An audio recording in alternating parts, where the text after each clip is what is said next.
Welcome, everyone. This is Mario Picon, Director of the Governance Action Hub, based right outside Washington, D.C. I would like to give you a warm welcome to the fifth session of this masterclass in public leadership with Dr. Julio Guzmán. Today, we are very much looking forward to a lively conversation online, a discussion about alliances and coalitions, and as we are discussing how to connect, work with different stakeholders when people are interested in pushing for, in promoting, in achieving public sector reform. I'm very thankful for the interest and how many of you have been connecting for already with these 5 sessions. There's one last session to go next week, same time, same day. As you recall, those of you that are able to and willing to connect for 6 sessions, you are eligible for one of the one-on-ones sessions that Julio has kindly offered to have after the masterclass. And if you have completed 4 out of 6 of the seminars of the classes and you are able to complete a very short test that we're going to send to you, you will get a certificate within a week after the completion of the class. And I want to just reiterate our invitation. We see people from all over the world. There are a few clusters of people from a few countries. We will be very interested in having your feedback on how this applies or should be adapted in any case to the realities of doing policy in your own country. I know for a fact that Julio will be extremely interested in that and discuss with you and others that you think that may be interested how to adapt this masterclass to the work, for example, of your organizations or the work that is being done throughout your network in your own country. Very much looking forward to that. We will send you a more formal invitation and ask in that sense in the coming days. And we're very much looking forward to see how do you feel, and maybe we can start commenting on the chat box during the class. How do you feel that what we have been learning in this journey can actually be applied to the work that you are doing? Um, are there occasions in any case in which you don't feel that it can be applied, right? Like because of the particular moment in history in which your country is?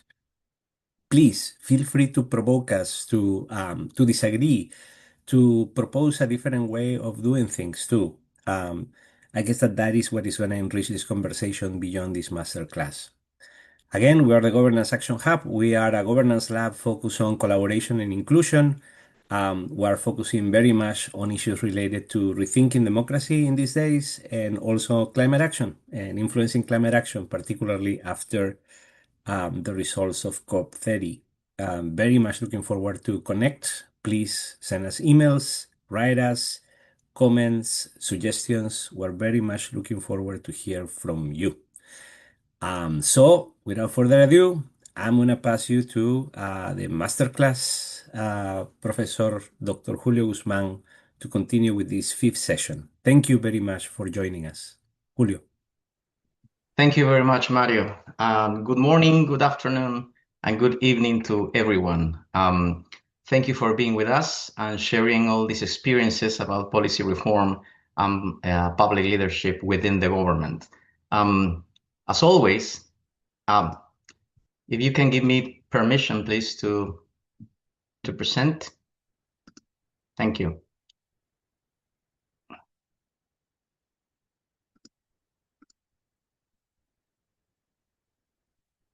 Okay. Do you see the screen, right? Do you see the screen? Right now, it was in black. Like a Now? black screen. Let's see. Not yet. Not yet? Okay, 1 second, please.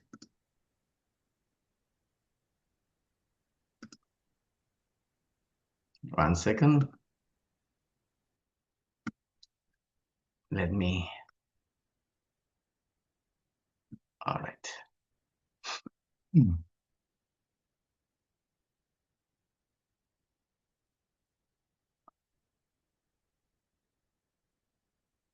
Okay, and now.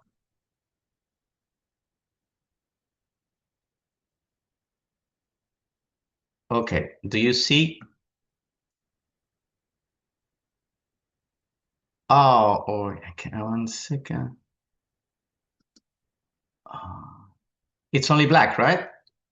For now, yes. It says it has started screen sharing, but it's just black. Now it Okay, is. Now we black. can see it. Now you can see it? Yes. Okay, great. Not Sorry. not in presentation mode, rather in slide mode, but yeah. Of course. 1 second. I know that this happens all the time. I'm sorry for that.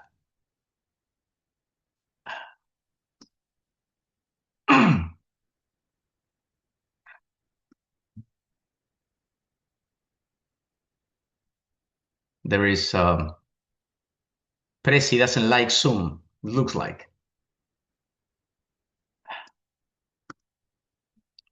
All right, now please let me know if you can see the presentation now. Can you see it? Yes.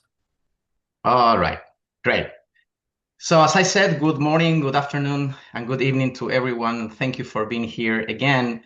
And as always, we're going to review very quickly the topics that we already discussed in the past. This is really important, and also this is an advice to you that because of the places in which we come, we believe that people will understand the things that we say when we only tell them once. And I have received many reactions from people within the government and also doing policy saying, why, Julio, I should repeat things? Because it's so clear, I don't need to do that time by time and time and time. And I said, you should do that because we human beings, we do not behave that way. We do not get an idea and then we fully understand and that's it.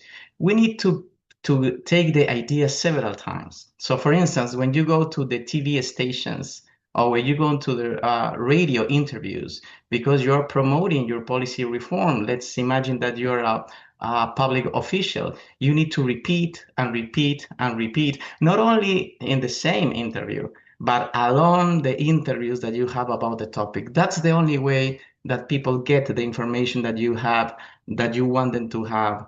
So repeat, repeat, repeat. And that's why I am doing that.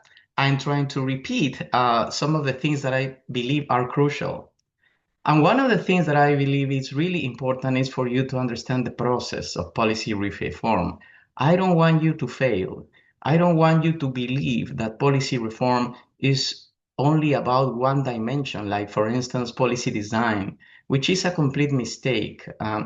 Yesterday, I had a lunch with a very senior policymaker, and we were discussing these things that in our academic training, we have been trained to think that policy reform it's only about policy design.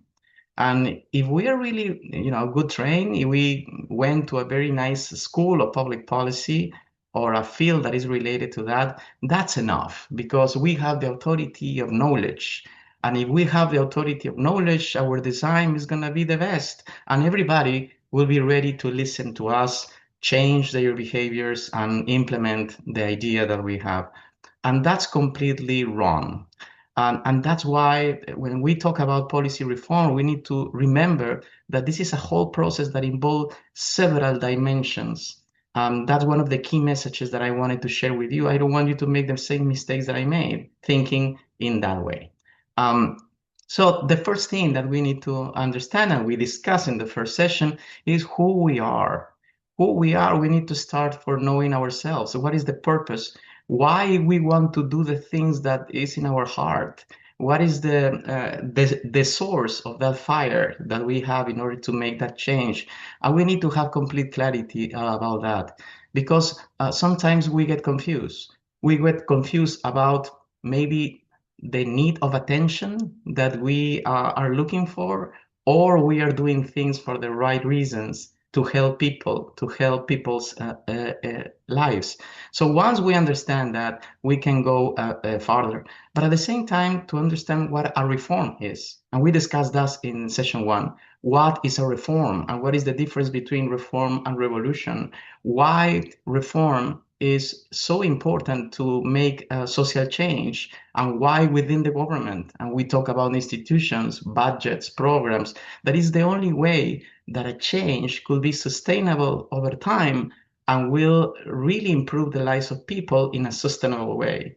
In the second session, we talk about our idea, how we transform this idea that has been always in our minds since we were in our 20s or maybe teens, that we wanted to change the world. And over the years, I am sure that most of you, or maybe all of you, have had ideas about how to change in this world to make it better. But this just was one idea.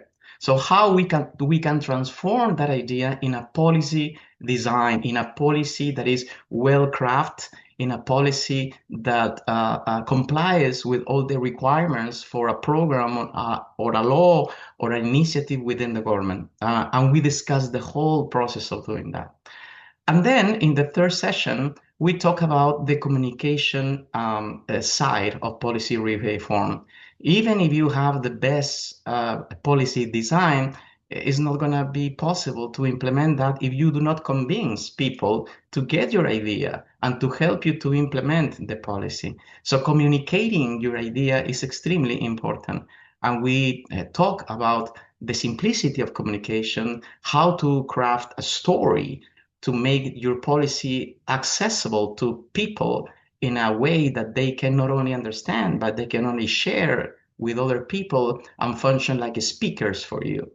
And, and then in the fourth session, we talk about the rules. If you already know who you are, if you know your purpose, and you understand that the only way to make it sustainable is within the government, then you have this idea, you transform your idea in a policy design, then you craft a story that could convince people. Unfortunately, that's not enough because policy reform is made within the government, and government has their own rules and their own procedures. So it's important to understand the rules of the game. And in the fourth session, we talk about government. What is the difference between the private sector and the public sector? Why people from the private sector, when they go to the government, they make mistakes? Because they believe that the nature, that the dynamic are exactly the same. And that's why they make so many mistakes. So understand the difference is really important. But aside from that, we discuss more specific rules, how the resources flow, how are some of the restrictions and opportunities that the government offer you. Um, and now, in this session, we're going to talk about one of the most complicated dimensions of policy reform, which is dealing with the stakeholders. And at the end, the next week, ending the workshop, we're going to talk about ourselves, how to survive for this whole process. Implementing policy reform is really satisfying, is really exciting, but at the same time, it's exhausting. You're gonna get an emotional toll of doing that in both ways. In the positive side, the satisfaction that you receive, but on the other side, in the attacks and the damage that you're gonna suffer emotionally because you need to deal with so many problems, so many fronts, so many people that are not gonna like you because of the things that you are doing. So in the last session, we're going to talk about ourselves. How can we survive from that? And I will share with you my personal experience of dealing with that has been really intense and really challenging. So now, to start with today's session, we're going to talk about stakeholders. And stakeholders is the most complicated dimension because if you think about it, in the first sessions, we have been dealing mostly with us and with a small team of helpers or contributors, advisors, in terms of policy design, talking to people to improve our idea, and so on. In the communication story also, we are talking to advisors, to people who understand the communication field. But mostly, the first four has been work that we are doing through ourselves. Now, when dealing with the stakeholders, is the first time in which we are going to deal with other people, with people outside our immediate circle. And this is when things get complicated because now we are going to learn how to interact with people that they don't think the same way as us, people that will go from dislike us till want us to be dead, really, um, and how to deal with that, and how to build the alliances, the coalitions, and how to deal with opponents of our idea. So now we're going to start with that, and let's go for it. So stakeholders, and that's why the icon that I used was the catapult, because this is the first time in which you're going to receive a lot of rocks and you need to protect yourself. Okay, so stakeholders are inherent to policy reform. I have received many questions over the years and that asked me, Julio, is it possible to implement policy without dealing with the stakeholders?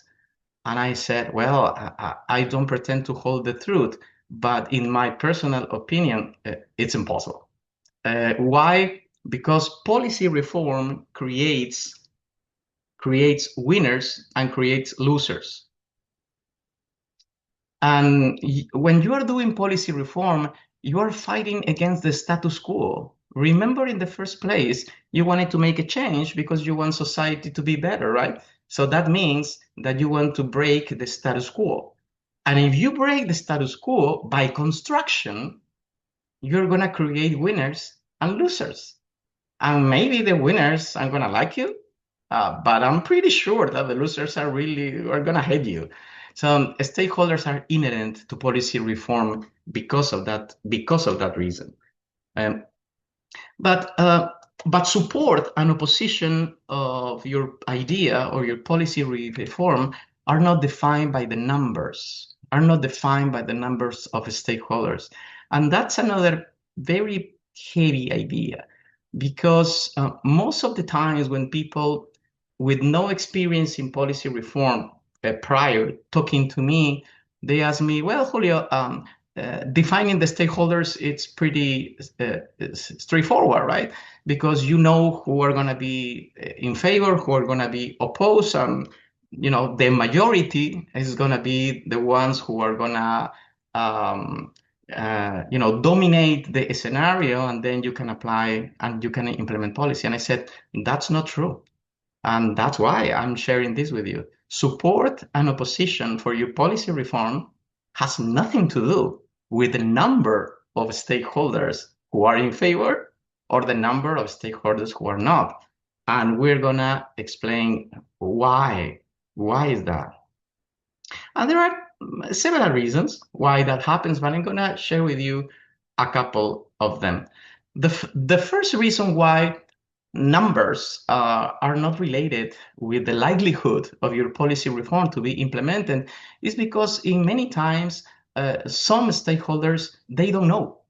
They really don't know if they are going to be affected in a positive way or in a negative way.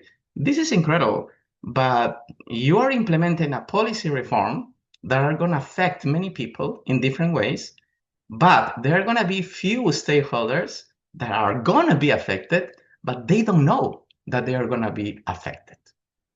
And I'm going to give you one example. When I was in Peru, I was called by the Air Force, and the Air Force asked me for help. They wanted to buy a satellite, the first Peruvian satellite, which is going to be revolutionary for our country for many reasons. And they wanted to convince the Ministry of Finance in order to buy this, and also convince stakeholders like the Congress and the business people to try to make support to the acquisition of this satellite. One of the things that we did when we start analyzing stakeholder analysis of who is going to help and who is not going to be opposed is that we realized that there were many actors that they had no idea that the acquisition of a satellite will affect them. For example, one of them was the mayors of the states and the provinces in Peru. There are many, are around 2,000 mayors in Peru in terms of the district, provinces, and regions. And they're going to be clearly affected. And why? Because if we have the satellite, we had the possibility of getting information about the advances in public works in every single district. So with the satellite, we will know if they were saying the truth when they were sending information to the capital about the budget that has been assigned to the public works, and if that budget was correlated with really the real work that we're doing on the field. And that information was crucial for the Ministry of Finance to understand if the budget has been assigned effectively, if they are doing the things that they were supposed to do, how the things were done before the satellite, where the Ministry of Finance sent people. It was incredible. They were sending people to the field to see and to take pictures if the public work, let's say the school or the health center of the bridge was being built. And that's how they, take track of the advances. But now with the satellite, it's going to be much easier because you only take all the information, take all the pictures for all the locations, and then you have all the information, and you can prevent you can not only increase the effectiveness of the public work constructions, but at the same time, you can avoid corruption. And most mayors in Peru, they didn't know that the satellite could do that. So that's one example in which you have stakeholders that are going to be affected and they really don't know. So if they don't know, is possible that they cannot participate in the process of political negotiations. So that's one example. But one of the reasons is that they don't know, but there are other reasons why the number of stakeholders doesn't mean that is going to be correlated with the likelihood of a policy reform to be implemented. And the second reason is that they don't have power. Let's imagine that you are implementing a policy reform and there are going to be a lot of people that are going to be affected, and they know that are going to be affected, but they don't have power to do anything about it. And one example that I'm sure that you are going to be familiar and it's going to resonate to you, it's education policy. One of the big problems in education policy reform at any level, elementary, basic education, of higher education, is that the beneficiaries or of the people that are affected by that are the students and the parents, who are millions in some cases in countries that are middle size or are big, or thousands in the case of countries that are smaller. But the truth of the fact is that you have stakeholders. There are a lot of stakeholders. They know that they're going to be affected, but at the same time, they cannot do anything about it because they don't have power. So that's another example of stakeholders that exist, but they cannot intervene. So how then stakeholders are defined in a policy or around a policy reform? Before that, we need to understand that if we acknowledge, if what I am sharing with you makes sense, if you said, oh, what Julio is saying about stakeholders that exist, but they don't know, like stakeholders that exist, they know, but they cannot do anything about it, it means also that we can manipulate stakeholder dynamics. Yes, we can manipulate stakeholder dynamics if we are smart. And how can we do that? Well, if there are people who are going to be affected for the right reasons and they don't know, well, we need to keep our mouths shut. We don't say anything, of course, because if we say something, they're going to be aware, they're going to be affected, and they're going to raise their voices, and they're going to, be, they're going to oppose to our policy reform, right? But on the other hand, if we have a lot of stakeholders that are going to be in our favor, but they don't have power, then one of the things that we can do is give them power, right? Like organizing themselves, like mobilize themselves. And in that way, we can take them in our side with more power. So what I'm saying is that the nature of the stakeholders also give us opportunities to manipulate the stakeholder dynamics in our favor. But at the end of the day, everything, it's about the distribution of power. And that is the reason why, in the case of the mayors or in the case of the students, it doesn't matter, because everything is about the distribution of power. It's not about the numbers. It's not about who is in favor and who is opposing. It's about who holds the power, unfortunately. And this is really frustrating. It is frustrating because I am sure that most of you are pretty nice people. And why I know that? I know that because you are here in this workshop. If you will be different, if your intentions will be different, you will not be participating in this conversation. You are here because you really care and you are trying to discover what it is, what you want to do. At your age, at your experience, you are in that process. And my feeling is that you want to do things for the right reasons. So I was the same type. And when we are that way, we hate unfairness. And we cannot tolerate abuse.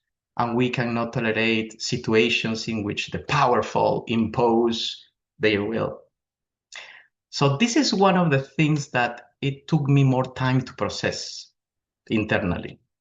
And finally, I understood. But I acknowledge that this was really difficult for me to eat. The idea that when you are implementing policy reform, everything, it's about the distribution of power. You need to acknowledge that. If you acknowledge that, even though it's gonna be difficult, in the future, things are gonna be easier for you. But we need to understand and to acknowledge that everything is about the distribution of power. And now what I'm gonna do is I'm gonna explain to you and I'm gonna give you real information about a few of the reforms that I led in Peru that I already made reference to in the past, but show you how this is true, at least from my point of view, from my personal point of view. So let's start with industrial policy reform that I already shared with you in the second and the third session. Industrial policy reform, I was interested on that since I was really young. And why? Because Peru is a rich country in terms of natural resources, but we are a really poor country. We are rich, but at the same time we are poor. And the reason is that we have not been able to transform our natural resources into value-added products in which we can diversify the economy, invest in innovation and science and technology, and send products around the world. And the idea of industrial policy was to create a state agency, that was my idea, to create a state agency that can provide services to small and medium companies for them to invest on innovation, technology, and so on. That was the main idea, industrial policy reform. So let's take a look. Let's take a look. This was the situation of the distribution of power when we decide to implement industrial policy reform in Peru. Let's start by the circle. The circle is pretty simple. The columns that are purple are the stakeholders that were opponents to the proposal, that they didn't like the proposal. And the columns that are on blue are the stakeholders that were in favor, that were indeed supporting the policy reform. The height of the columns represent the power. Okay, the higher the column, the more powerful the stakeholder. The smaller the column, the less power of the stakeholder. So in this case, you see that the number of supporters of industrial policy were huge, were a lot of supporters. See the number of the blue columns, that's a lot, but their power in average were much less than in the case of the stakeholders that were not in favor of that reform.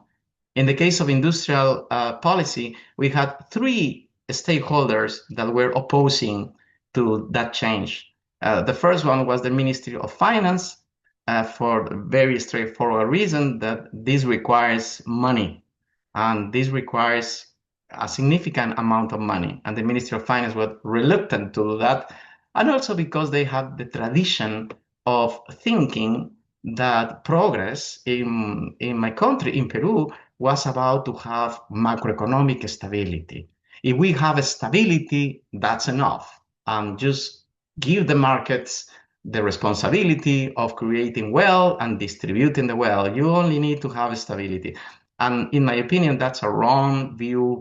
That's a wrong approach of economic policy. But at that time, the Ministry of Finance, they were like embracing that approach. So industrial policy didn't make sense to them. It's going to imply more money. So that's why they were not in favor. The other stakeholder was Congress.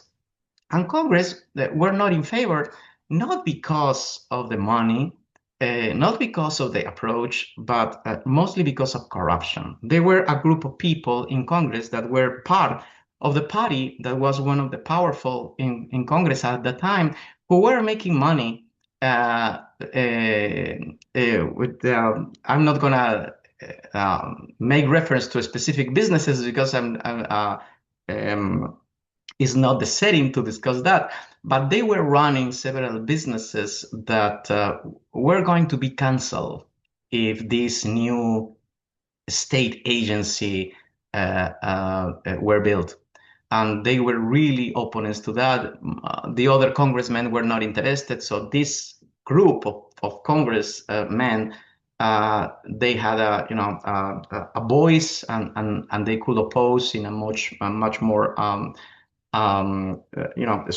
in a strong way.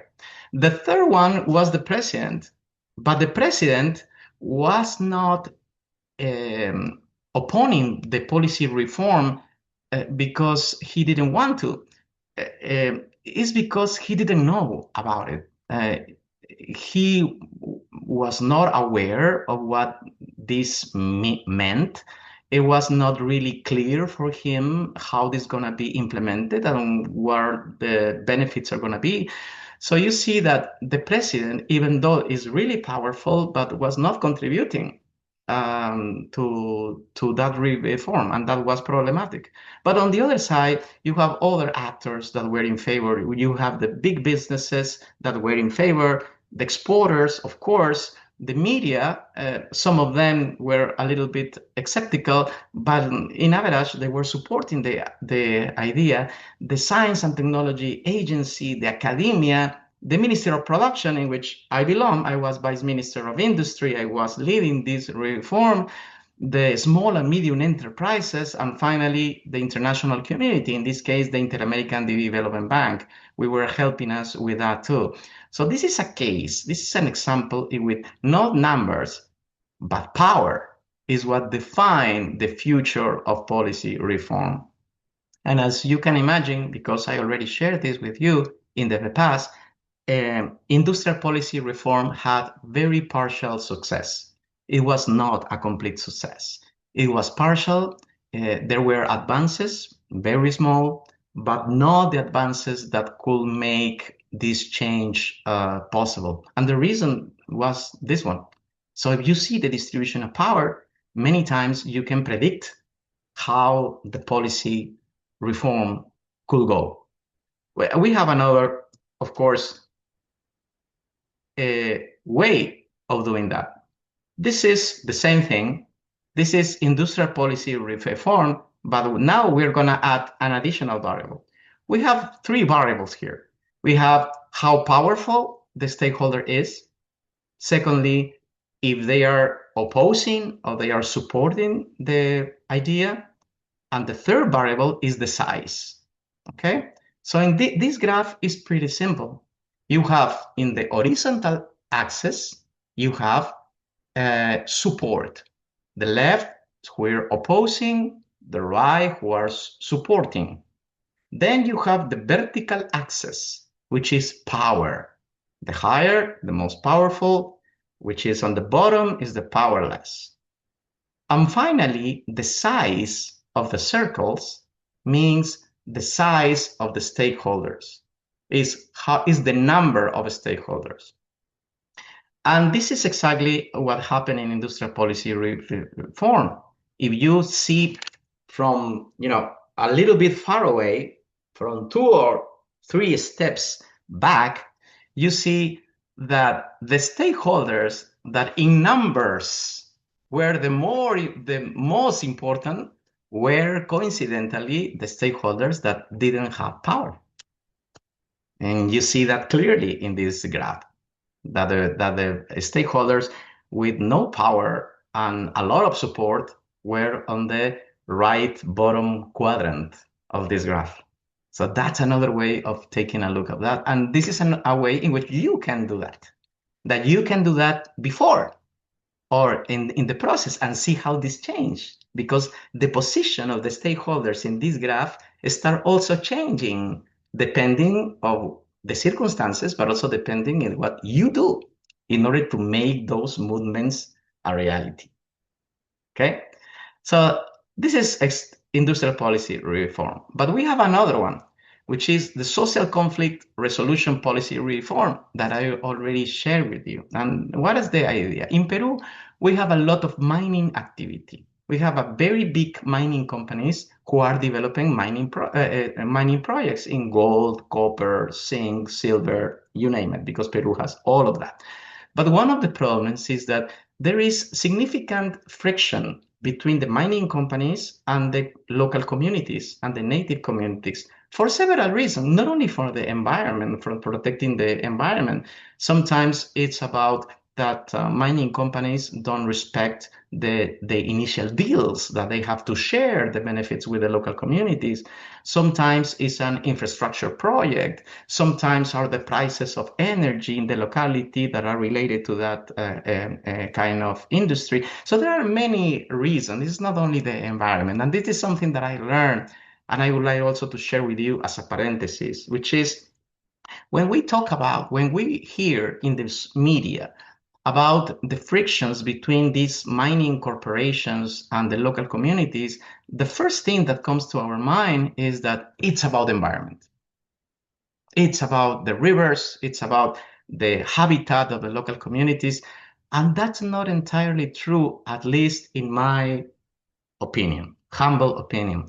Why? Because I was the one who received the local communities to talk to them about their problems with the mining communities. I was one of the group of people in government who do that when I was deputy prime minister.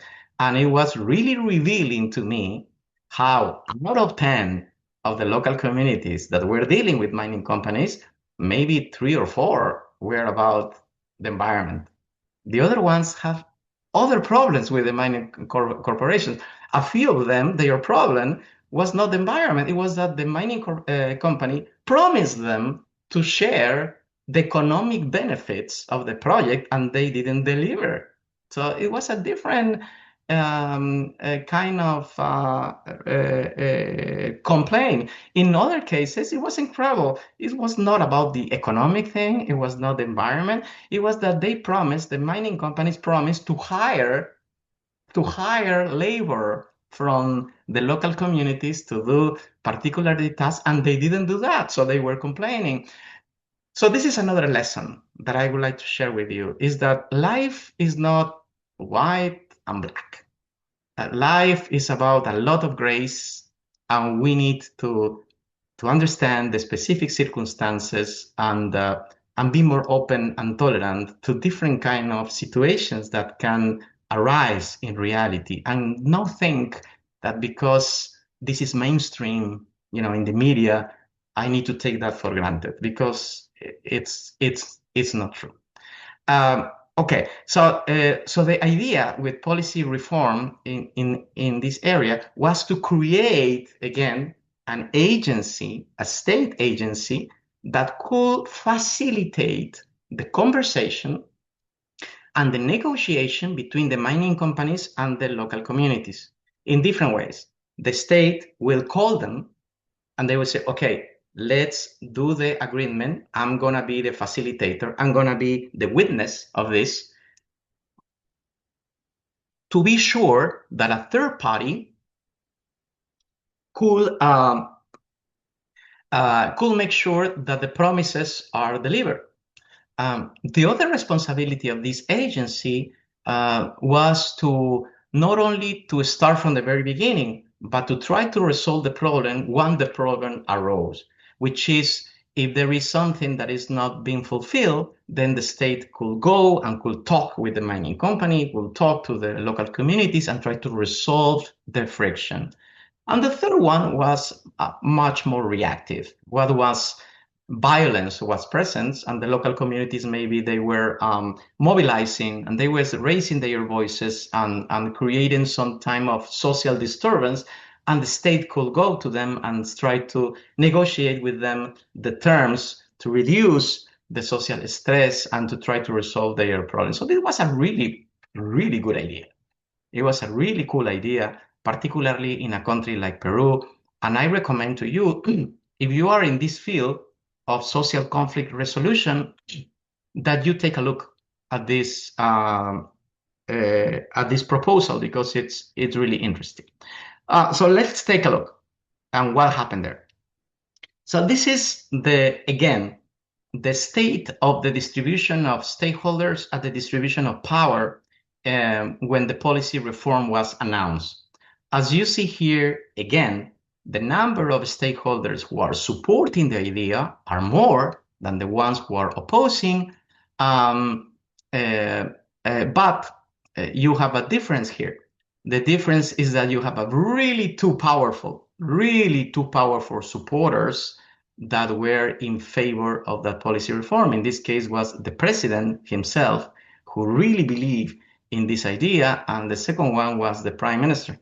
If you see the distribution of the stakeholders, of course, the mining companies, the big businesses, the political parties, and the media were not in favor of the reform for reasons that I'm going to explain. In the case of the mining companies, it's because they think that the solution to the unrest, to the social unrest and the friction with the local communities was nothing to do about their negotiations, but was about the rule of law. And I'm sure that you have heard that in your own countries, that the problem is that the state should be strong, send the police or send the army, reestablish order and peace, and that's it. No more. That was the solution. So a very conservative way of resolving problems, which indeed leads to more violence. And that's why they were not in favor, because they say, why we're going to do all these things if the only thing that we need to do is to reestablish order? The big businesses were on the same side, mostly. And the media, unfortunately, in developing countries is very corrupt. And in Peru, media is very corrupt. So there were a lot of money that were involved here, because can you imagine mining companies just stopping because of frictions with the local communities? So a lot of money was in the middle, and many journalists and media outlets were being bought in order to encourage the discourse that we didn't need these kind of agencies. Political parties also for the same reasons, because these kinds of activities also support political activities, unfortunately, but also because of ideological positions. They were a few parties that were strong at that time, that were in the right spectrum of the political ideology, and they wanted and they thought exactly the same as the mining companies. We don't need an agency. What we need is just to establish the order. But on the other side, you have the other stakeholders who favor indigenous communities, of course, as you see, the international media, the NGOs, the academia, of course. And in this case, Congress was in favor of the change because of the pressure that were being put in Congress, and also because of the fact that at that time, the president party was also having a significant number of congressmen and congresswomen in the Peruvian parliament. So this case is always straightforward. Uh, if you see the graph of the distribution of stakeholders and the distribution of power, you know what the outcome was. You tell me. The outcome was, of course, the agency was implemented. And why it was implemented? Well, because you have here three very powerful stakeholders that could make the difference that were in favor for different reasons, but they were in favor. You have the president, you have the prime minister, and you have the Congress. And that's why the agency was created. And now we're going to do exactly the same. We have social conflict resolution policy reform. And again, we have in the horizontal axis who is opposing, who is support on the right, who is supporting on the left, who is opposing. On the vertical axis, we have power, the distribution of power. And finally, the size of the circles are the numbers of stakeholders. And here you see a different story. You see a different story. Even though you see a big chunk of the stakeholders on the bottom, which are the indigenous communities that were a lot of people, of course, you had very strong stakeholders that were really powerful and were supporting. What I'm saying is that the stakeholders we are in the up right quadrant of this graph. And you see in the up right, you see the president, the prime minister, and Congress who were really powerful. So this graph, again, could predict what was the result of policy reform. And finally, another reform that I would like to share with you that I choose because it's somehow different to the other ones, but tell you exactly the same story. It's the higher education policy reform that happened in Peru. And I participated on that not as a leading protagonist, but one of the leading proponents of this reform when I was presidential candidate.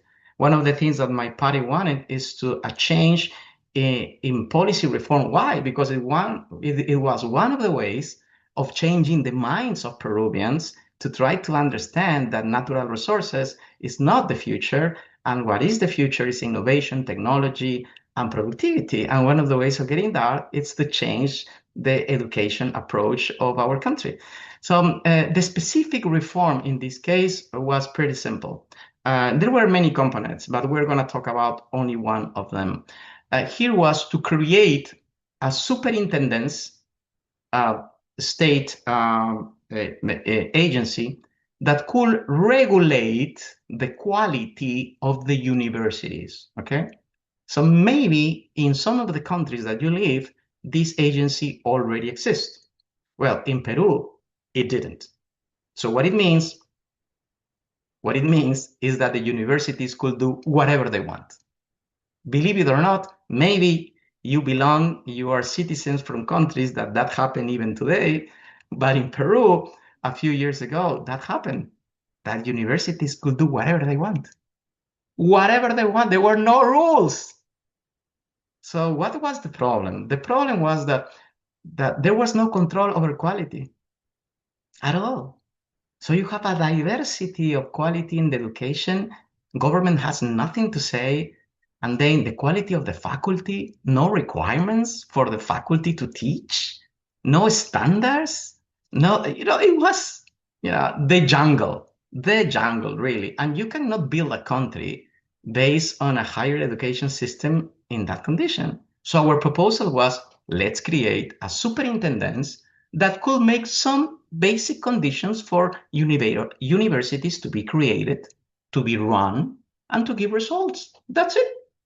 And if you do that, you're going to have the certification and the help of the government, but we need to be sure that you are providing a minimum quality of higher education for students who are paying their money, and their parents are working so hard for their children to get educated. So this was, makes sense a lot. So let's see what happened in this case. In this case, you see the distribution of stakeholders and the distribution of power. And here you have the first thing that you can visualize here is that the number of blue columns are higher than the number of purple columns, which is telling you, again, that the number of stakeholders, the numbers were higher, okay? And the opponents that were significant were not in those kinds of numbers. But you see that in this case, numbers fit the power, which is different in the other cases. You see that the number of stakeholders are supporting, but at the same time, a few of the stakeholders who are supporting this policy are really powerful. One of them is the president, who was supporting the proposal. You have the Minister of Finance that had the money to make this happen, and the Minister of Finance was also interested because of the quality of the spending. So it was really into. You have the Minister of Education that, of course, was leading the reform, getting there, and the media. And the media, why? The media, because of the pressure that the media was receiving from the population, that they really want to change. So the media needed to take chances and do that. Of course, they were media that were bought for interest groups, and they were opposing the reform. But I would say that on average, media supported this idea. But on the other side, you had really strong opponents too. Congress was one of them. And you say, why? Why in this case, Julio, Congress is against? In the other case, it was in favor, and now it's against. Well, it's important to understand the logic of Congress. Congress is a political body. Congress, as a body, is not mostly interested on policy design, on this is going to be good for the country. Congress is a political body, and they want to be reelected, and they want to, behind them are interests and also political motives. And in this case, in the Congress, we have a couple of strong political parties whose owners were owners of universities. Yeah, you are listening well. You are listening well. The presidents of two political parties with representation in Congress, the same guys were at the same time owners, wholly, 100% of the shares, owners of several universities that were not making the basic requirements for quality in higher education. Can you imagine that? Just incredible. So that's why Congress was against, because they were powerful. They was already influencing Congress. But on the other hand, universities, of course, all universities was against this policy because it's affecting my independence. They were saying, according to the laws, universities are independent and we can do whatever we want. And of course, they were against the reform, and they were powerful, of course. Political parties, for the reasons that you can anticipate, because two of the big political parties were owned by the same by the presidents of these political parties that were in Congress. So of course they were against. But at the same time, there were other political parties that were on the right, And you know that ideologically speaking, people on the right, they are really skeptical about government control and government supervision. And finally, college faculty, absolutely, for obvious reasons, because they were going to be asked for new conditions and to higher standards of teaching. And of course, they were against, but they have no power. That's why the column purple in college faculty is small. So if you see this, you can now anticipate. I don't need to share with you Peruvian history to tell you how this went. Of course, the law was approved. And the superintendency of higher education was created. It was changed over time because the distribution of power between Congress and the president changed, but at the time of the reform, the agency was created. So that is my point. When you see the distribution of power, not the number of stakeholders, not the number. Don't get confused, because you can get mistakes when implementing your policy and when you getting into alliances. You need to see the distribution power to all of them, to try to anticipate and to try to design your plan of action. And also in this case, we're gonna see the graph about sizes, power, and opposition to the reform. We have here in the case of higher education policy reform that again, even though you have a big chunk in terms of numbers of stakeholders that has no power at all, which are the students and the parents, and the general population that has no power at all, the big two circles, you see that at the same time, you have really powerful agents that are supporting this idea. And you have the president, you have the Ministry of Finance, you have the Ministry of Education, and you have the media who are supporting this. And that power was enough to offset the power that was also important, but less, of Congress, universities, and political parties on the other side, that you can see it on the left up quadrant of this graph. So again, if you, this is a very useful way for you to have an initial idea of how things could go, looking at the future.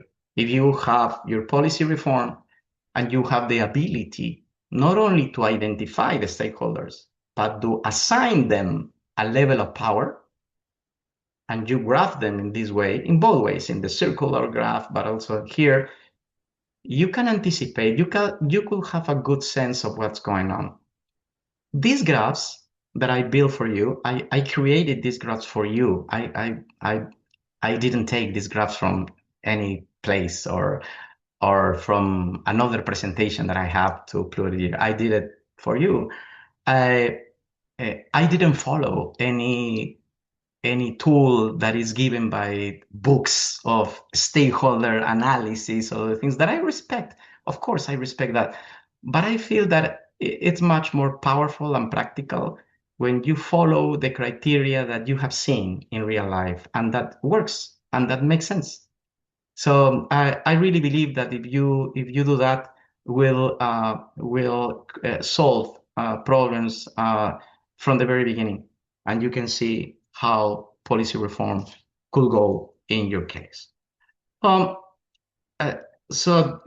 this is the truth. Everything is about the distribution of power. That's the bad news, because it's about real politics, right? So the question is, where the values and where the principles and where morals are behind this idea of the distribution of power, and nothing is lost. Why is not lost? Because you can see that also the distribution of power is shaped not only for the real politic, but also it's shaped by values. If you see the distribution of stakeholders and power in the circular graphs, you could see that there are really powerful stakeholders that made that kind of position because of values. The case of the Ministry of Education, they wanted to do because it was a value, it was a moral thing to do.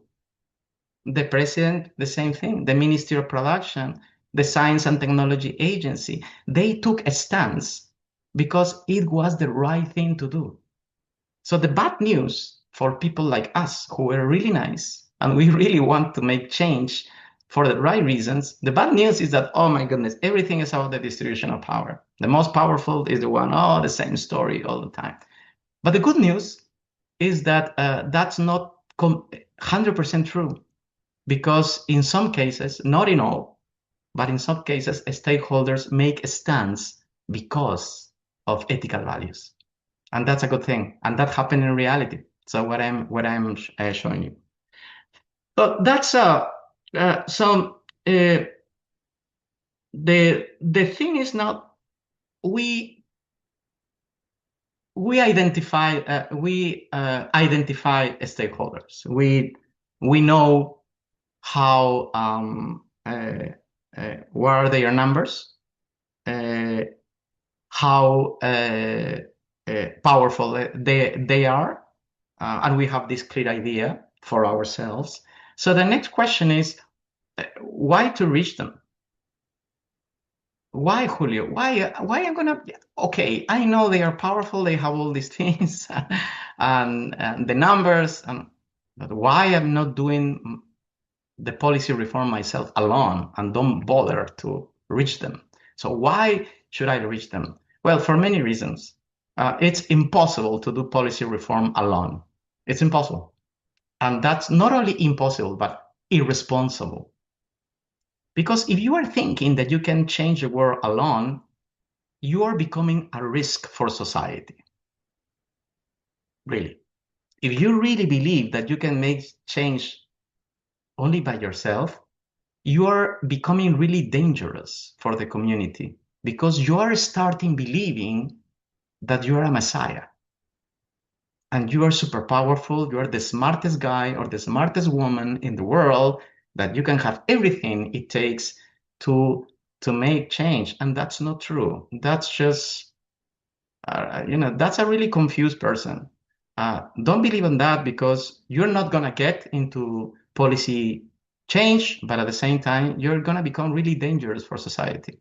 And only remember the number of names that could bring to your mind of people that start believing that they can do social change by themselves, and they ended up in complete disasters for the same people they wanted to help in the first place. So why to reach them? Let's take a look. So why to reach allies? These are allies for several reasons, strategic reasons. First, if you reach allies, you will increase your political power. Absolutely. And as I said, if you agree that what I share with you in the very beginning about the distribution of power is true, then this is a key reason to reach to allies, because your power will increase. Absolutely. But other reason is that your credibility is going to increase. You could have a wonderful idea and policy design, and people will say, oh, that's interesting, that's cool. But when you are adding allies, you're increasing not only political power, but credibility to your idea. For instance, when I was leading the industrial policy reform, one of the things that I did was to call the Inter-American Development Bank. The Inter-American Development Bank, who is like the World Bank, but only for Latin America, has no power in Peru. But even though it has no power, they provide credibility. Because, if the Inter-American Development Bank is helping Julio Guzmán, it means that the idea makes sense, right? So allies, are not only about power, about other factors like credibility. Other things that I did was to say, okay, I want to do industrial policy that has never been done in Peru, and people don't know about what it is. So one of the things that I'm going to do is I'm going to reach to the guy in the world, which is the number one in industrial policy, and I'm going to bring it to Peru. And I said, no, you're not going to do that. Yes, I'm going to do that. Well, I did it. The number one in industrial policy in the world, one of the number ones, is Ricardo Hausmann. He's a professor, he's a Harvard professor who is very well known for these ideas of industrial policy and how important they are. So I contacted him, Ricardo Hausmann. I called him and I said, I'm going to visit you. Again, this advice that I give you, don't tell people to go to you. You go to people. And I did that. I called him and I said, I'm going to visit you in Boston. When are you available? So he gave me a date. I get my ticket. I went to the airport. I get to Boston. I talked to him. And I said, Ricardo, I have this challenge. I want to change my country, but I need allies. And one of the allies that I need are allies that has a lot of credibility. And you have credibility because you are the number one in the world. And Ricardo Hausmann saw my passion and my willingness to change my country and said, okay, I'm going to help you. And Ricardo Hausmann traveled to Peru a few months later, and he gave a conference, two conferences in Peru, supporting the idea of industrial policy in Peru. So question for you, Ricardo Hausmann has had political power in Peru? Not at all, really small. But it helped a lot because it gave credibility to the idea. So you need to think about also that. Also, it's the network, not only because you are increasing your network, but because your potential allies, they have their own networks. So if you access to them, you also access to their networks to get even more allies. You are multiplying the number of allies every time you are reaching only to one of them. But also better ideas. You believe that your idea is great, but you're going to be amazed. Please remember me. You are going to be amazed when you get to your allies and you get much better ideas than yours to do the same or to ideas to complement that.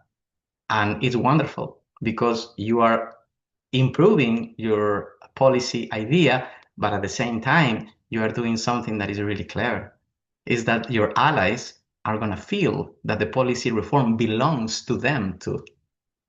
And the idea of belonging is really powerful because it's no longer your idea. They contributed with their own ideas to yours. In that sense, they feel that the idea is also theirs, and they're going to fight for you, and they're going to fight for your idea in a stronger way than initially thought. And finally, something that is extremely important. When you get allies, you depersonalize the reform, which is incredibly important. And listen to me, please. When you are doing a reform, you're going to change things, and there are going to people that are going to hate you. And people who hate you because you want to make change, they have two options. One option is to destroy your idea, okay? But when they can't destroy your idea because your idea is so good, and they cannot destroy them, they go to the second option, which destroy you personally. And that's what they do when you have a good idea. One of the easiest way of knowing that your idea is cool is when you start receiving personal attacks. When the opponents of the policy reform start attacking you for your character, not for your idea, but because of who you are, it means that you are being successful, that your idea is really cool because they are doing that. But you should be very careful because if they start attacking you, the reform becomes yourself. So now the reform, the synonym of the reform is you. And that's a problem because all the attacks are going to be focused on you, and that will decrease the likelihood of the policy reform to be implemented. So you need to depersonalize the reform. And how you depersonalize and diffuse this perception that you are the reform and you are behind getting allies. When you get allies, your opponents or your enemies are not going to look at you now. They're going to look like, different sides, and they're going to disperse their attention, and of course disperse their efforts to destroy you. So watch to reach them. But on the other hand, why to reach opponents? And that's another thing that is problematic for people who are intrinsically nice, that they said, why should I meet? Why should I meet with people that don't like me? Why should I meet with people that get me killed? Why should I meet with people that despise me? Why? No, I prefer to meet with people that are in favor.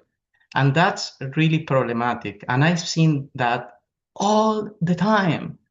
When you want to do something, you only talk to people that are going to be your allies, and they're going to like you, and you are, going to help you. Uh, yeah, that's important, but that is not going to take you nowhere, because meeting and negotiating with people that are going to like your idea is your comfort zone. It's your comfort zone. It's because nothing is going to happen to you. And of course, you're not going to make any change. Why? Because change means to deal with the people that don't like you. So you need to make hard decisions. And one of the hard decisions here is to meet people that are opposing you, and people that don't like you, and people that hate you, and people that want you killed. It's different range, okay? So opponents are in a very long range. The people that don't like your idea, the people that don't like you, the people that hate you, and the people that want you to be killed. So that's a whole range. I've been through the whole thing. But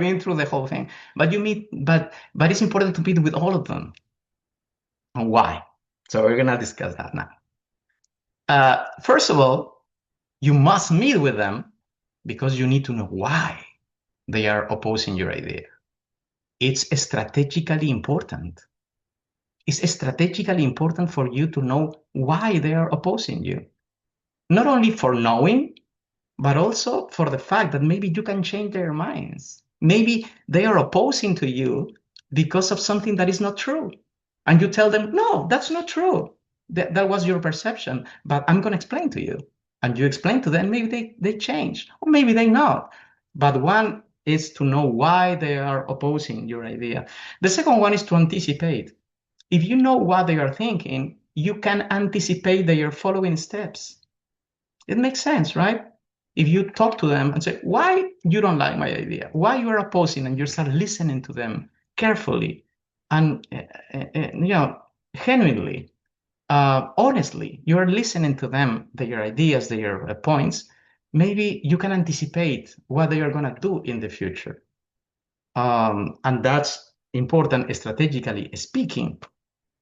But also, one of the things that you can do when you meet your opponents is you can X-ray them.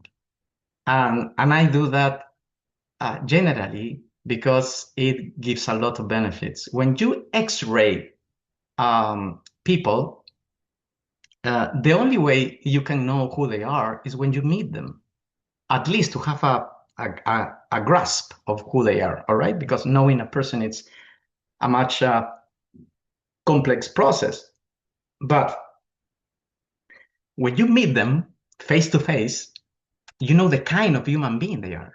You know their weaknesses. You know, you can have an idea of their insecurities. You will know their strengths.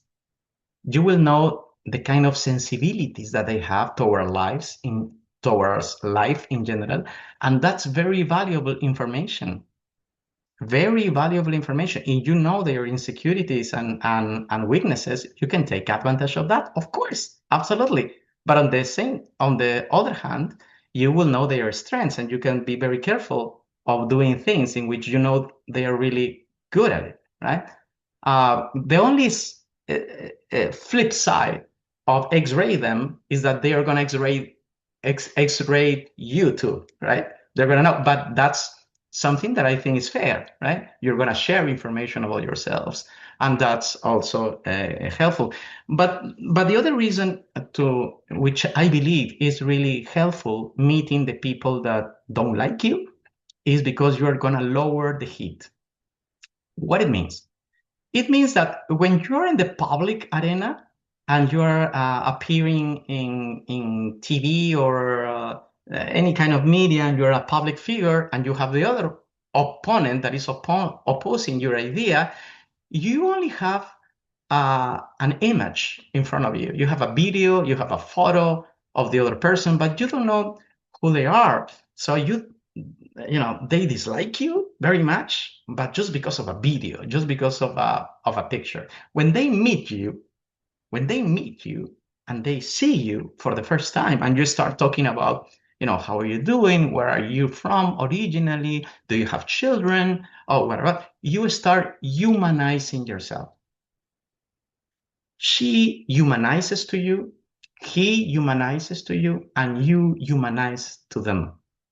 And the conclusion of that is that at the end of the meeting, you're going to still be opponents. You're going to still dislike each other. But I'm going to show you something that happens almost all the time, that after that meeting, the heat is going to be lower, because you see, I dislike this guy, but you know what? I like the fact that, he looked like a good father, right? Or he looks like a good mother.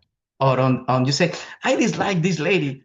I know his ideas. I think she's completely crazy. But you know what? I start appreciating the passion that she has for the things that she believes. And those kinds of sentiments and those kinds of feelings that appear when you meet in person the people that you dislike are going to benefit in you. Because after that, their idea about yourself is going to change. Maybe not completely, but it's going to change at least a little bit, and it's going to help you in the process of policy reform implementation. So that's why you need to reach them, both allies and opponents. The next question is how to identify stakeholders, because we saw the analysis of power, of the distribution of power and the numbers. We talk about why we need to reach them, but let's go to the very practical things, to the very practical things. How to identify them in the first place. You don't get to the government for the first time and you get a position and then you want to make change and someone is telling you, Julio, these are the list of stakeholders, like stakeholder analysis, tells you and assume from the very beginning that you already know that. So in practical terms, in real life, when you are there and you only have your idea, you have your story to tell, you have the policy design, you know that the distribution of power is important and not the numbers. You know why you need to reach them. So the next question is how I know who they are. Who they are. Who is going to tell me? A book? No. So let's see the things that you can do to do that. Let's imagining that you don't have any clue. So you have 5 different ways of knowing who the stakeholders are in the policy reform that you want to implement. 5 at least that I remember in the experience that I had in public office. So the first one, it's pretty straightforward. It's craft a sharp, well-built policy. If you know the rules, you will know the crew. And this idea, it's pretty straightforward. Is if your idea is very general, like I want education reform, okay? Who your stakeholders are, it could be dozens, it could be so many, right? There are so many because your idea is so general. But if you craft a sharp, well-built policy and you define very specifically your policy, you will know who the stakeholders are going to be. So you're going to redefine, you're going to have a better scope of who the stakeholders could be. If you make the rules, you will know the crew, okay? And we discussed that in the second session. When we start talking about policy design, I told you that it's really important for you to create this big horse and with the specifications, because that will also give you an idea of the political agenda. Okay, so the first thing is craft a well policy, and that will be a really good starting point to know who the stakeholders could be from the first time. Now what? Once you do that, the second way of identifying stakeholders it's to controlling the political agenda. It's if you design your bus well, which is the policy, it's very likely that you ended up to be the driver, that you ended up to be driving the bus. And it's I'm going to explain that. If you define very specifically your policy design, if you know how to do it, that's why designing policy design is so important in the first place. I told you, policy first, politics second. Do you remember in the second session? Policy first, politics second. You build your army first, and then you go to battle. Remember that. Why is that important? Because if you design your policy at the very beginning, and you design it very well, you can control the political agenda. And I'm going to explain to you with an example why do I mean for that. Let's imagine that you design that your policy reform is to create a camper car. That's your policy reform. Just imagine for a second. The first scenario is that your policy reform is pretty general indeed. It's so general. The Volkswagen camper, which is on the left of your screen. It's just a camper, really simple, pretty basic. All right.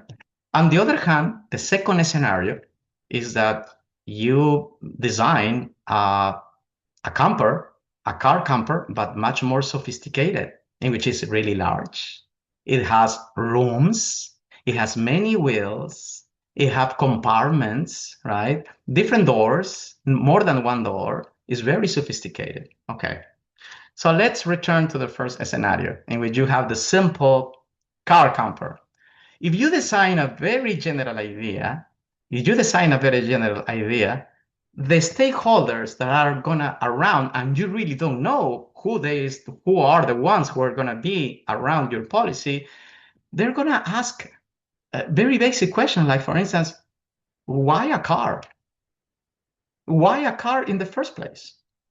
And if you are receiving that kind of feedback, you will never know if that stakeholder is going to be the stakeholder who is going to be involved in the policy reform. It's very difficult to identify them because your idea has been so general that almost everyone could talk or could make a critique about your idea. Anyone, it doesn't matter if there is a stakeholder that is really involved in that industry, in that area, in that policy arena, whatever. Everyone could talk about that and could criticize them. So if everyone could talk about your idea because it's so general, it's going to be very difficult for you to identify who is who and who will end up to be the stakeholders that you need to focus in.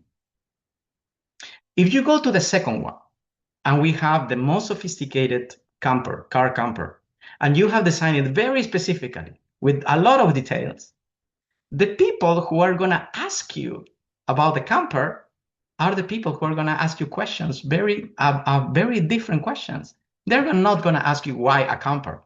They're going to ask you, why so large? Julio, why so many wheels?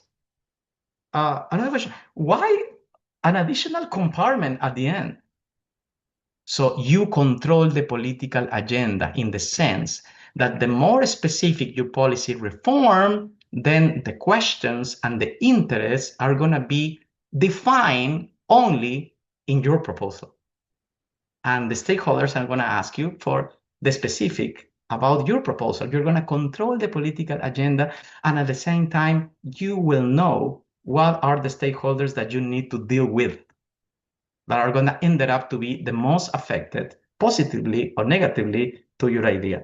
That was the point of the second option, to identify stakeholders. But you have three additional ones. The third one is to ask. It's really important to ask. And what I mean by that, one of the things that I did when I get into the government in the first place, my first position was Vice Minister of Industry, was to, okay, I would like to design this agency. I have a pretty good idea of what I need to do. I talk to experts and to people who were involved on that to improve my policy, craft the storytelling.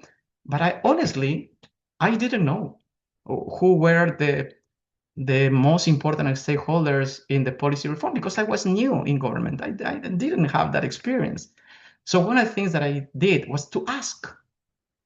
And who asked? Well, I start asking the international organizations. Why?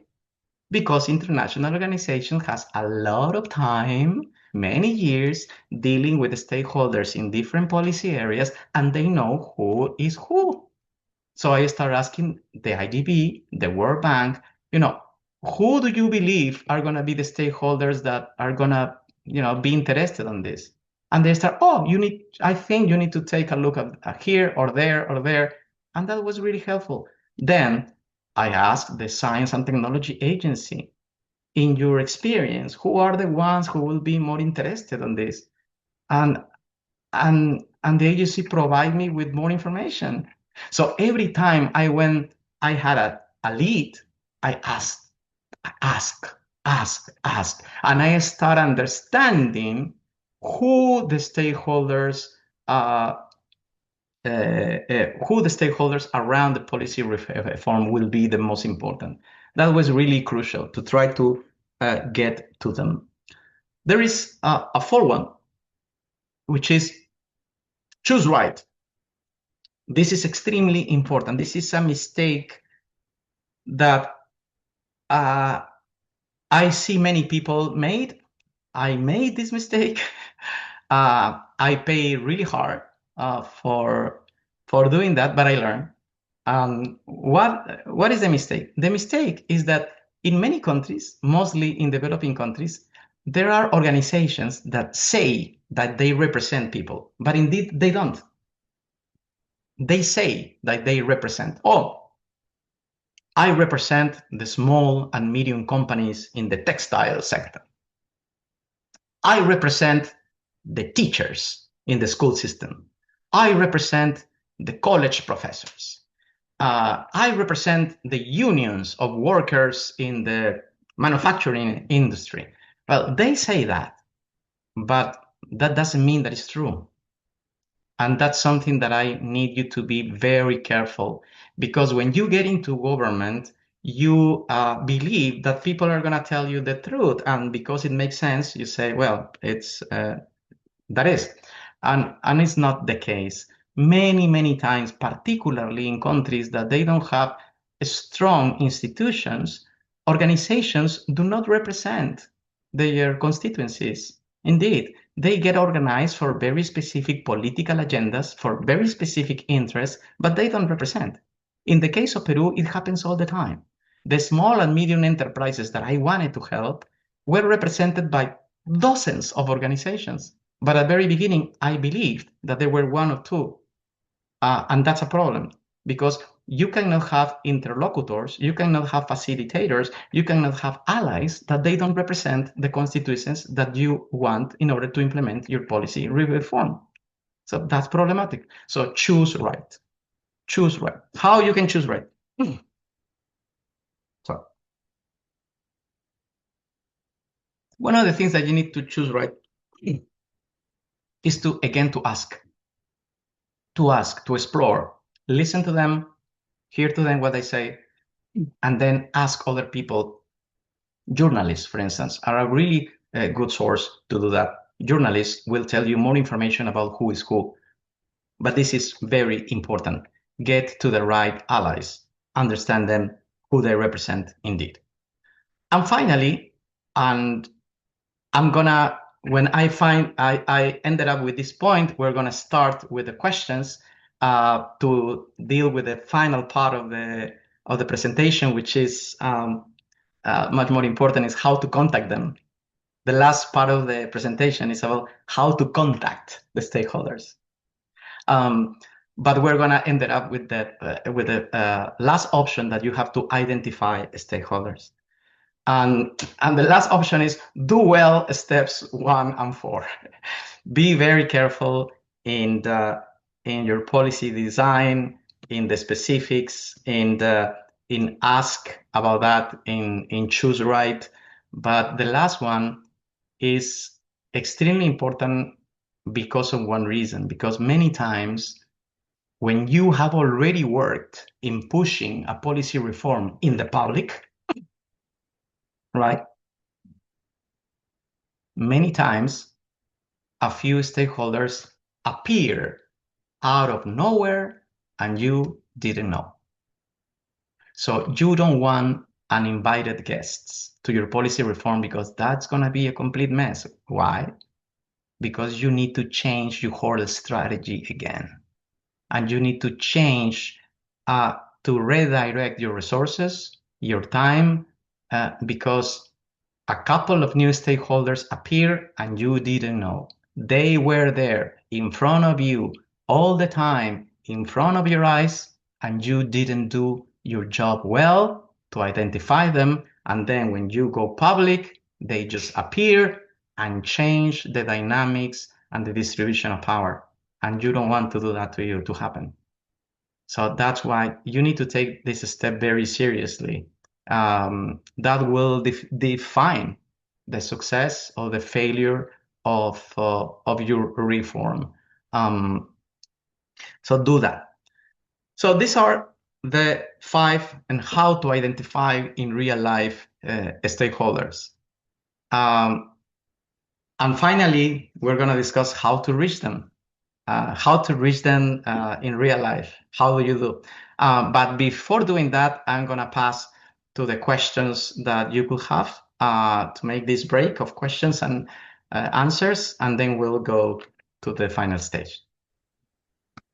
Thank you, Julio. That was a very rich discussion. Much appreciated. And you can tell how much interest this is garnering on the type of questions that we are getting. Just as a reminder for everyone, and I'm going to repeat this on the last session, we're extremely thankful for Julio's generosity in offering this time on all this preparation.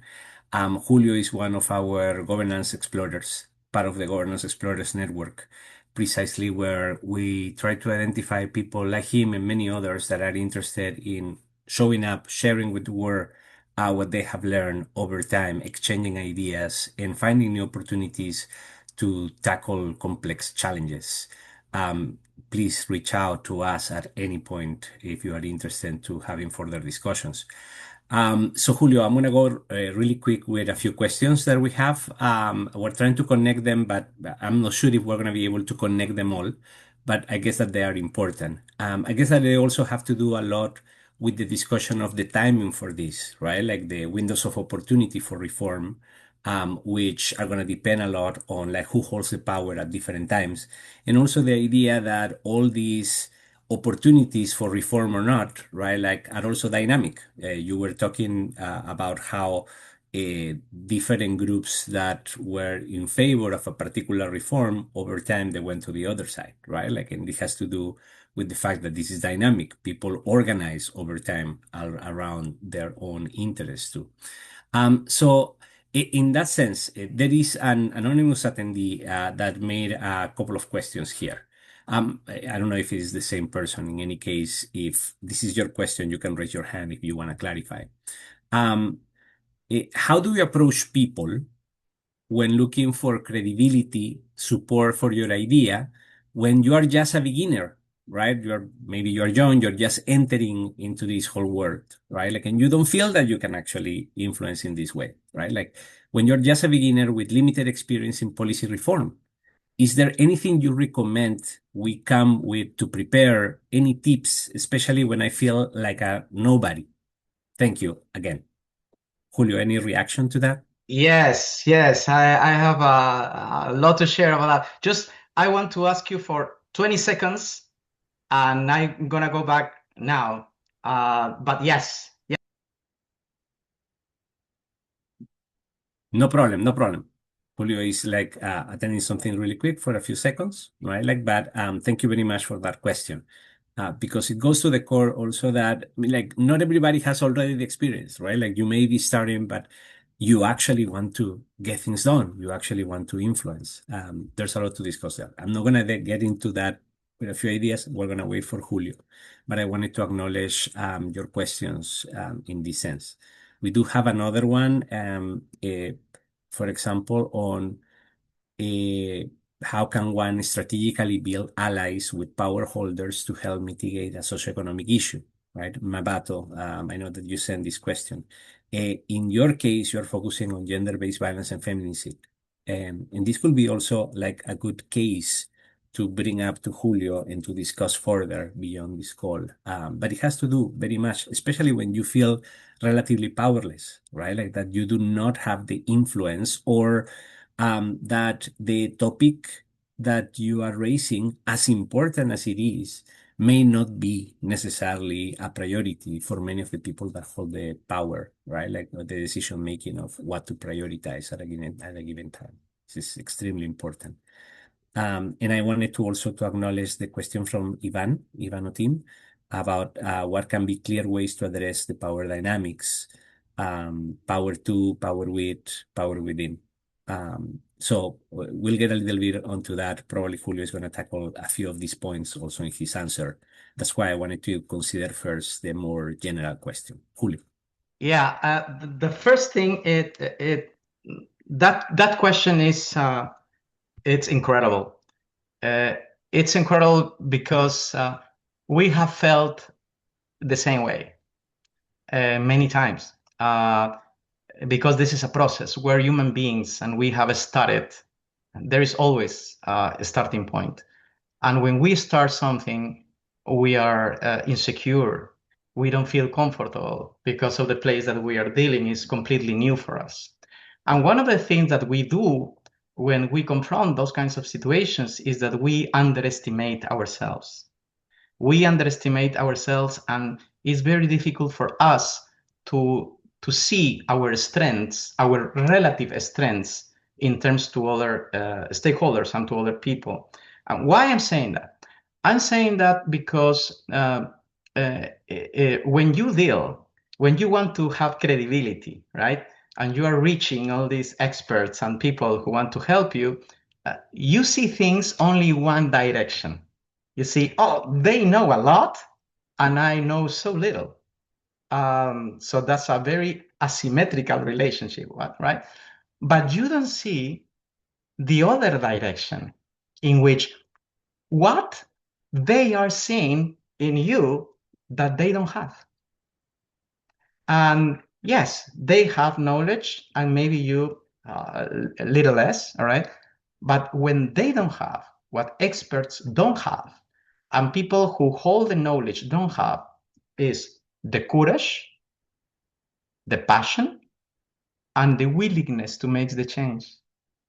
And you don't see that. And they are so insecure. I'm not exaggerating you. Not all the times.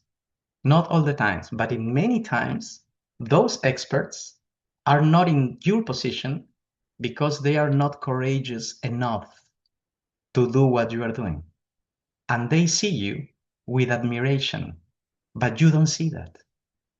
When you are talking to them, you are so focused on your own insecurity that you don't see your strength in the same situation, which is they are looking at you as an opportunity because they're saying, oh, this guy or this lady, you know, she wants to learn. That's okay. Oh, but she can make this happen because she has something that we don't.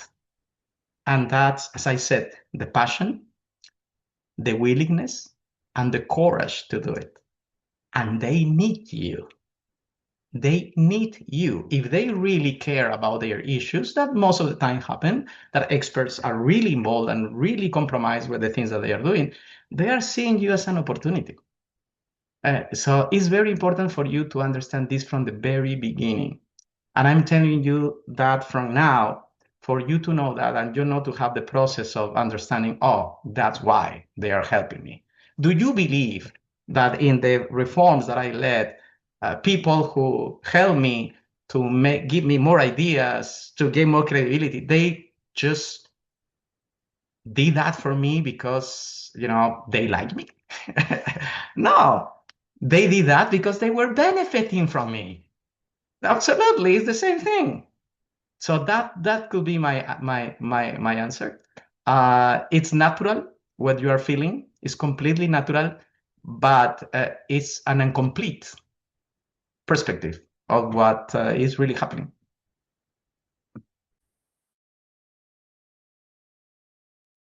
Thank you, Julio. And much more, of course, to discuss, right? Like on the complexity in this. We definitely hear you guys when you're building this up. And remember, even though we may be much older, right? Like, but the truth is like we had to start somewhere, right? Like so like hopefully these strategies that Julio has been discussing are helpful in terms of like identifying entry points because it doesn't matter how young or old you are, right? Like you are going to need allies and you're going to need to build those alliances around those issues that you care about. And when you're outside of government too, like you need to build those alliances within and outside government precisely to reach to generate attention and rally like towards those kind of reforms that are so important to you and that are back in evidence and data and simply because you're pursuing the right thing to do, right? What you consider to be the right thing to do. So Julio, like these are related, but specifically, for example, Mabato, she's mentioning like the issue about building allies with power holders to help mitigate a socioeconomic issue. And this could be when you are within government, or maybe you are outside, but you are looking for alliances from outside, like thinking maybe on the perspective of somebody outside government, precisely, right? And she's mentioning the issue, a very important issue, including in countries like Peru, right? Like of gender-based violence and feminicide, right? When there is not necessarily enough data to create a business case or economic leverage for that particular situation. Have you seen this before? Have you had a chance to interact with issues like this? It doesn't have to be necessarily feminicide, but it is an important problem, for example, in Peru. Yes, absolutely. I was involved in one of them, and I'm gonna be extremely realistic and realistic and not ideological, as I said in the very beginning, in the first session.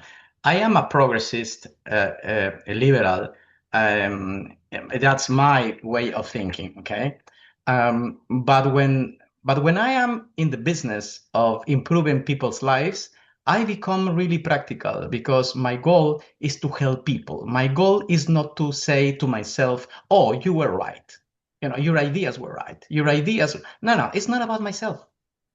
It's about the people that you want to help. If not, you are for the wrong reasons in politics or in policy making.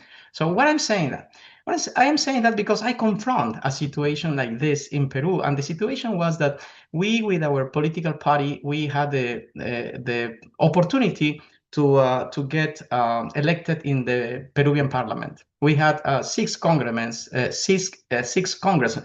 in the first place, and we were trying to make some initiatives to try to push forward on some of the ideas that the party has. And the ideas was, rights for the minorities and rights for women, no gender discrimination, and other things, of course. But one of our platforms were that. And we had a very, a solid problem, and that it was like a wall. And the problem is that Peru is a very conservative country. And I'm sure that not all the countries that you are dealing with, but some of the countries in which you are citizens are very conservative countries in which those kinds of policies are not only not important, but they don't care much and they don't believe on that. So one of the things that you want to, but the other thing is that reality is telling you that the balance of power is not helping you. And we discussed this, and we discussed this in session 2, when I told you that there are cases in which you believe in something But because you believe in something, that doesn't mean that that is going to become a reality, because you are facing a circumstance that is not in your favor. We talk plainly this in session two. But having said that, I'm going to share with you one of the things that we did in Congress. We had a situation in Peru, which is that people who work in the households to help families for all the services, to take care of the children, to clean the house, is not a nanny. It's a combination of nanny and housekeeping, and it's a full-time job. In Peru, it's not like the lady or the guy who goes for hours once per week. No, no. This is a full-time job. Take care of the children, housekeeping is very institutionalized in Peru. But you have a problem there, because 100% of the people working there are women. And secondly, the the treatment that Peruvians give to that kind of work, it's horrible. There is a lot of discrimination. There is a lot of abuse, situations that are not tolerable for a person who is progressist and they believe that things could be, a little more fair. So we start trying to push up to an initiative in Congress. We need to improve the labor conditions of these ladies. And one of the ways is to pass a law to force all households in the country, if they want to hire housekeeping, they needed to have a contract, right? And the contract should say, this is your benefits, this is going to be your salary, your holidays. And that's fair. That's the minimum thing that you can ask, right? So we said, okay, let's do that. That makes sense. So we went for that initiative, and it was a complete failure. Why it was a complete failure? Well, because congressmen were looking at this initiative as a gender initiative. Man, woman, we need to improve women's condition. They saw it. And because we're in a very conservative country, they don't give much attention to that. So what we did, that finally it was successful. We changed the narrative. We changed the story, the communication of the story. We changed the story from we need to defend women's rights. We change it. It's we need to give everyone, we need to give fair labor conditions. It's not fair that there are people who abuse other people. It's not fair that Peruvians abuse other Peruvians. It's not fair that household could discriminate against a portion of the population. We changed the narrative. It was never, now with the new narrative, it's not about women. It's about abuse. And Peruvians, all Peruvians, it's a very conservative country, but they have very little tolerance toward abuse. Peruvians do not tolerate abuse. It's a very sensitive social thing. It's a very, it's very sensitive for all of us, and that worked. We proposed the same legislation. It was the same legislation, the same thing with the contract, everything, but we changed the narrative. And that worked, and the law was passed. And now we have, that situation in which it happens to be that 100% are women, but the law was pushed with other terms. So that's one of the ways. We don't need to lie to ourselves. There are going to be cases in which we're going to have circumstances in which the dynamics are not going to allow us to pass or to make changes in which we believe. Because we are the minority, we don't have power. And as I show you, everything is about the distribution of power. But what we can do in some of the cases, not all, is change the narrative.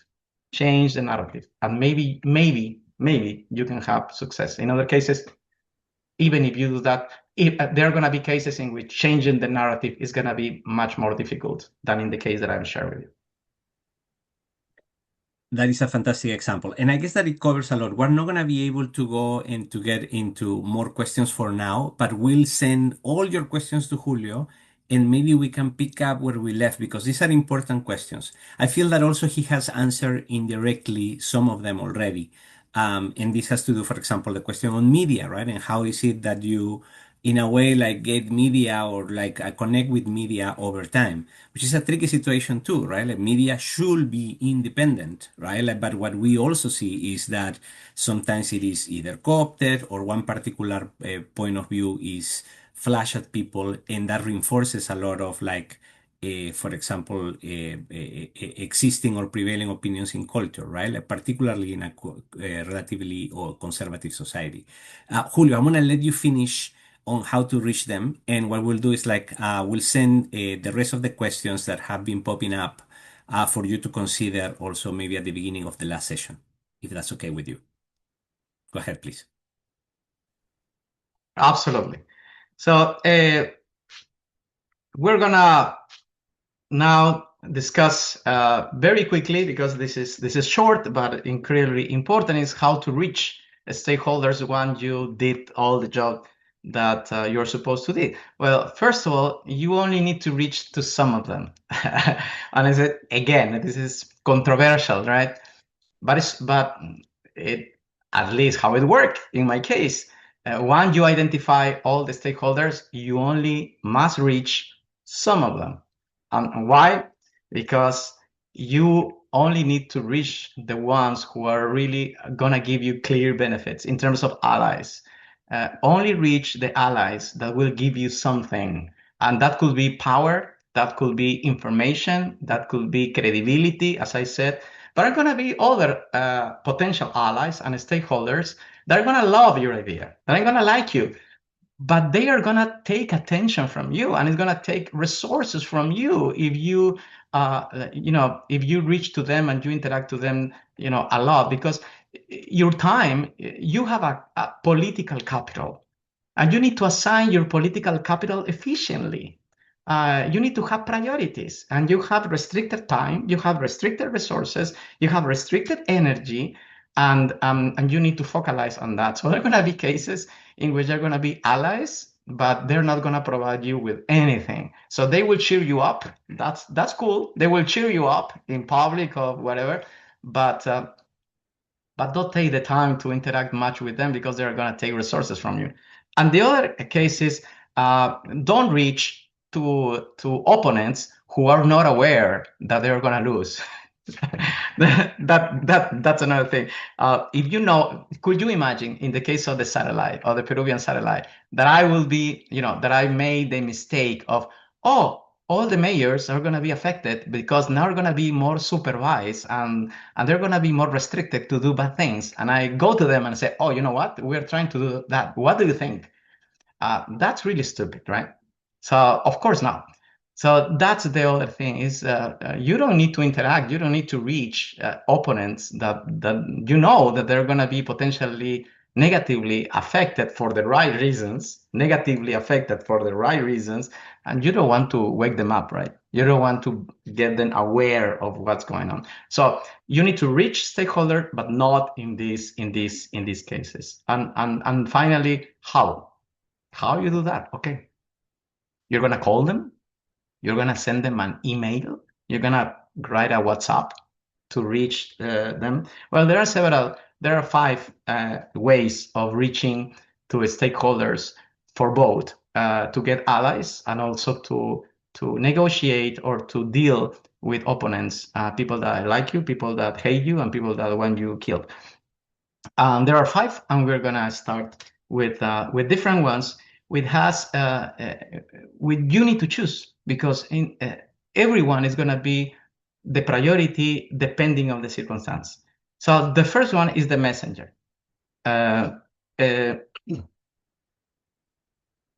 Sure. The first one is the messenger.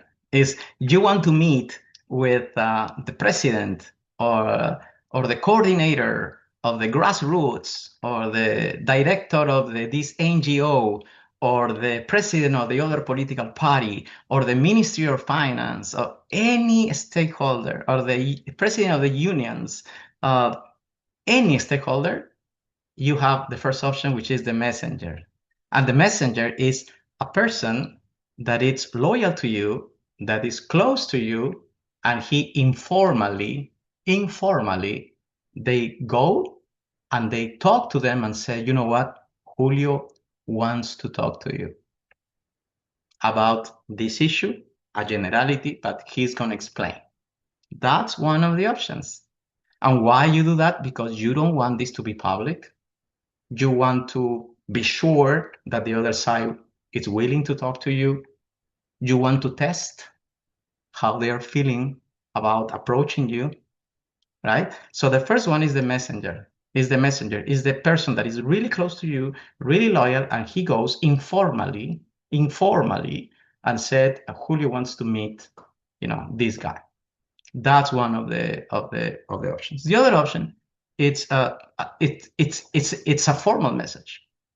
It's in which you write a letter, right? You sign a letter and you send that to the head of the stakeholder organization that you want to meet. It's a private letter that you should know. You must know that that letter could become public because you don't trust. It's not because you are going to make that letter public. It's because you don't know who the other person is. You don't know their interests, so they can betray you, or they can use politically that letter and make it public in social media for everyone to know that you wanted to talk to him or to her, right? So, but that's another way of doing it. There are circumstances if you want to do that because you want to show that there is an institutional support of what you're saying. Maybe you are a young incumbent leader in your organization, and you want the institution to be shown that is behind you. So instead of sending your friend or your loyal, you send a letter for them to say, "Oh, this is serious. This is something that is has the support of the institution of the guy who is inviting me." Okay, but you need to be aware of the risks when you are doing that. A third option is to give a public message, and that works a lot. Is when you want to talk to the other guy, you go to social media or X or Facebook or a TV interview, and you said, I'm thinking about pushing this idea, and I would love to share comments and to share insights from the president of this political party. Or I would love to have a coffee with the coordinator of the teacher unions to explain to him what are the scope of the reform that I would like to push. You are giving a public message, and why this circumstance is could work when you are challenging someone, when you try to make a connection and you fail, you couldn't talk to him, or maybe because you want to give to the public the impression that you are an open guy and you want to share your ideas, and you are so secure of yourself or your ideas that you are open to everyone to criticize them. So you said publicly, I invite the president of this political party to sit on the table and do that. So that's another way of reaching to stakeholders. And another way is the suggestion.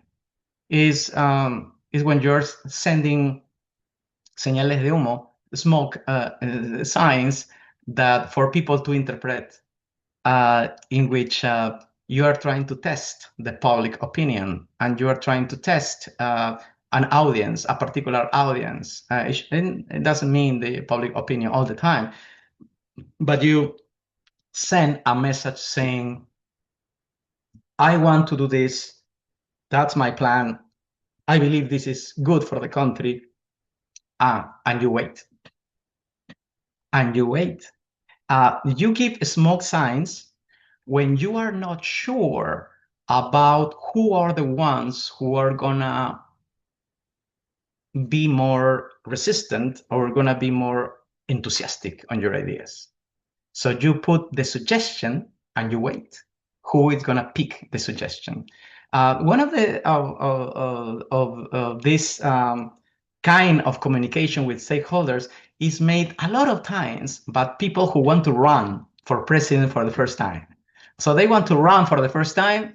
They are a public figure, and they send a message in social media saying, uh, I think that our country needs another direction, and I'm thinking the possibility of getting some position in office. And you say that, and you see their reactions. You see who react, who is interested, who is not, and then you start making your list. Oh, I need to talk to him. I need to talk to her, and that's another way of fishing or trying to identify the stakeholders. And finally, it's personally. It's when you want to talk to someone, ally or opponent, enemy, and you go to them it means that you call them, you take your phone, you get a number, and you call them directly, you visit them, you make arrangements, but go personally. No intermediary, no messenger, no suggestion, no public invitation, no letter. You go. And why? Why this case is also interesting and important? Because you want to signal. You do this when you want several things from the stakeholder, opponent or ally. First, you want to be taken seriously.